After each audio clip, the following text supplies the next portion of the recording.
Por que nós devemos manejar o capim pela altura? São dois pontos principais. Uma por causa do pré-pastejo e a segunda é do pós-pastejo.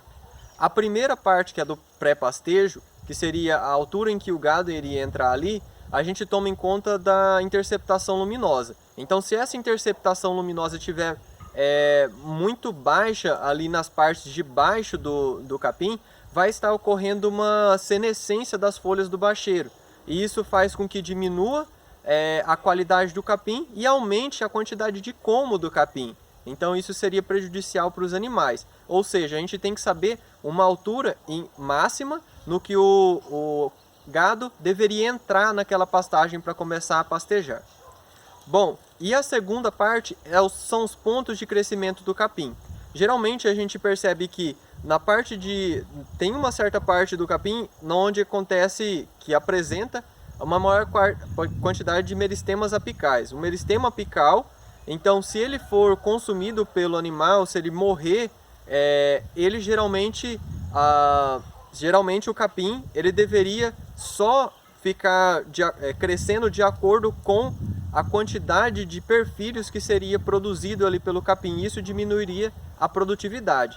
Então, geralmente, se o gado consumir demais esse capim, por exemplo, e cortar esses pontos de crescimento, a gente vai perder muita produtividade. E aí é que a gente tem a nossa altura pós-pastejo, ou seja, a altura de saída dos animais ali do local.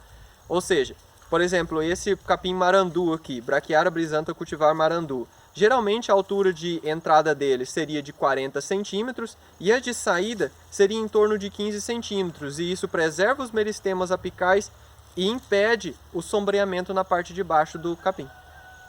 Em relação aos critérios para a gente avaliar, para a gente escolher esse capim, geralmente esses critérios são muito variados. A gente tem que tomar em conta principalmente resistência ao alagamento. Por exemplo, o capim umidícola, ele é resistente ao alagamento, já o marandu, ele não aguenta muito. Em relação também à seca, a quantidade que ele aguenta a seca, a produtividade que ele dá na seca, resistência a pragas e doenças, por exemplo, a morte súbita do braquiarão, ou ainda o inseto que nem a cigarrinha da pastagem.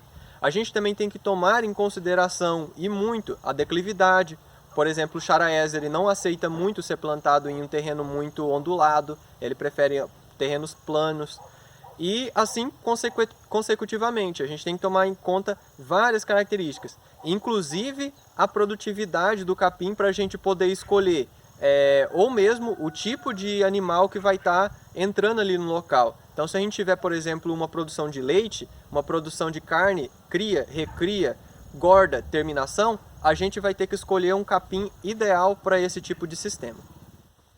O último critério, e não menos importante, é o meio de propagação dessa forrageira. Você tem que tomar cuidado porque tem alguns capins que eles se propagam apenas de forma vegetativa. Você precisa de uma parte do capim para poder propagar a outra. Já outros capins, em sua maioria, eles são plantados por meio de semente. Em uma última questão, como nós devemos tomar cuidados com o processo de silagem de planta inteira? Bom, esses cuidados devem ser tomados desde o processo da colheita a campo. Nós devemos produzir uma forrageira de uma maneira correta e ainda colhê-la numa maior quantidade nutritiva possível.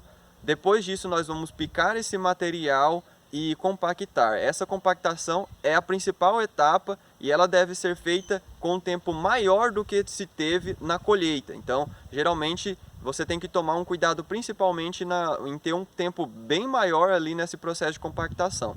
Logo após isso, nós vamos vedar esse silo com uma lona, pode ser lonas especiais, e ainda colocar uma barreira protetiva, se esse for o caso.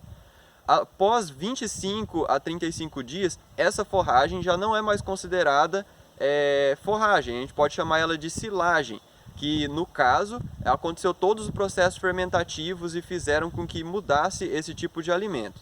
Bom, agora a gente pode abrir esse silo e fornecer ele numa camada de 15 a 25 centímetros diários, isso para impedir que esse material ali ele apodreça durante esses dias, beleza? Então tem que tomar um cuidado para fornecer isso diariamente.